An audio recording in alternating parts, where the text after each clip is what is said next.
this happen? Every book in Big City is gone. He even ransacked the maritime law section. I judge this situation unfair. Yeah, okay, this is my brand of crazy.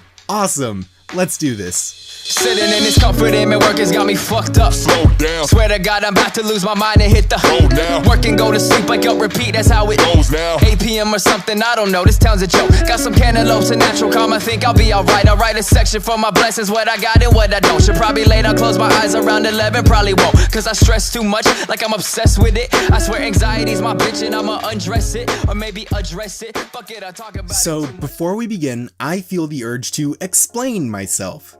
I know the last one of these videos I did was on a Netflix original cartoon, and I know that my top 3 most viewed videos are all on Netflix original cartoons, one of which is actually responsible for kickstarting this entire series, but trust me, I'm not chasing the algorithm here. I'm like a month late to the party on this show, and honestly, the fewer subscribers I have, the better. But that being said, it isn't really a coincidence that I'll probably be covering more of these more often. Like, there's a lot of reasons why it's just easier to cover Netflix cartoons specifically, and honestly, a frankly embarrassing amount of this script's first draft went into listing all of them. But let me just boil it down to one thing. They are hitting their cartoons out of the fucking ballpark. I mean, even their lazy cartoon 101 bullshit is fucking fantastic, and now I'm going to have to spend the next few minutes walking that sentence back. My point is, you've seen Cupcake and Dinosaur before, probably more than once. And the reason for that is pretty simple. The whole fuck a plot, we can just have 2 contrasting characters run around a cartoon world doing random bullshit and just make that into a TV show has been around since Rocky and Bullwinkle, and probably a lot longer than that. TV Tropes, a website I begrudgingly admire because it's actually really useful, but I low-key hate because idiots on the internet use it wrong, and no, I can't just cite TV tropes without bringing this up. But y'all know that a trope or a cliche isn't inherently bad, right? Like, we're gonna get into this in a second, but we're all aware that saying a show is cliche isn't really a valid criticism, at least on its own, right? I mean, I want to say that we all know that tropes are just repeated patterns in storytelling, and that we also know that they become patterns for a reason, but the internet, yeah.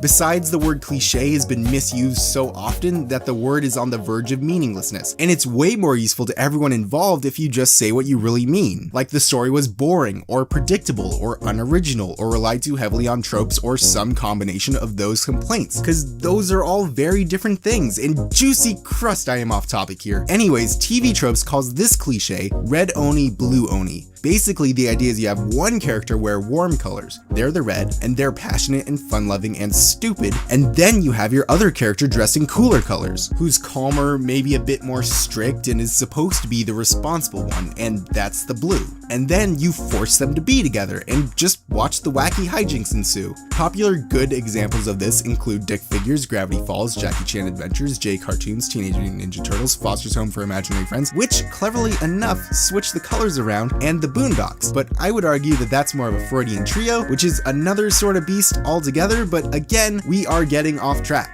It should be pretty obvious why this is such a common trope, but just in case, I will spell it out. Built-in conflict. I mean, really, these things write themselves. Either the 2 characters have inherently conflicting goals, or they have the same goal with conflicting methods, or they just want to kill each other, plain and simple. It's such a basic yet powerful dynamic that a lot of lazy writers think that that's all they need. Have one character be the adventurous one and make the other one more timid, and bam, you've got a webcomic or whatever. And I want to make this clear right here and now. The problem isn't that this trope is overplayed, or that just having this dynamic between characters is inherently bad, or that anyone who uses it is lazy. In fact, that last one is kind of the opposite of what I'm trying to say here. My point is that this is such a deceivingly simple dynamic that a lot of writers fail to put in the hard work that goes into making any character or group of characters, you know, good. Whether that means likable, relatable, deep, or interesting, it's not enough to put one boring person next to an asshole and call it a TV show.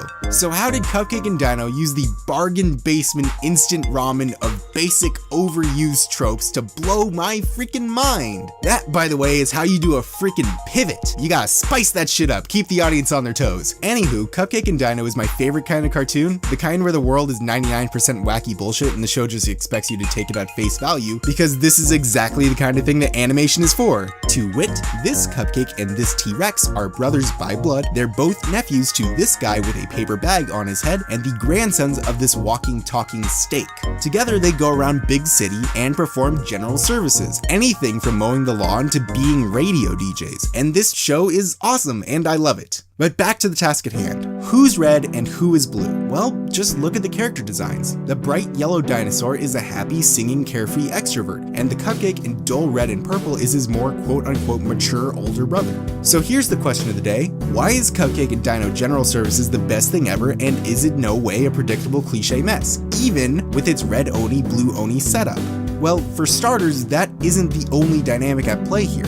There's a wide sweeping cast of background and secondary characters that play off of each other in different and unique ways. The recurring supporting cast includes a hip cool grandma that, as a nice change of pace, actually is hip and cool, an incredibly young mayor who always tries her best but is constantly in just a little bit over her head, and a timid, organized assistant with quiet hopes and dreams all of his own. And every single character is game for whatever their cartoony world of bee cops and talking muffins has in store for them. And that's just the recurring cast. Every episode goes out of its way to present fun one-episode characters that are so delightful you'll wish they stuck around a bit longer, to be honest. But all of these characters are there to give Cup and Dino more than each other to bounce their disparate personalities off of. And because every character is so unique and different, we get to see each character's reactions to a similar stimuli. And the effect is a wide array of round characters. Just a sec here. Round character is one of those misused words like cliche, so let me just define that for y'all real quick. A round character is one you see from multiple angles, so to speak.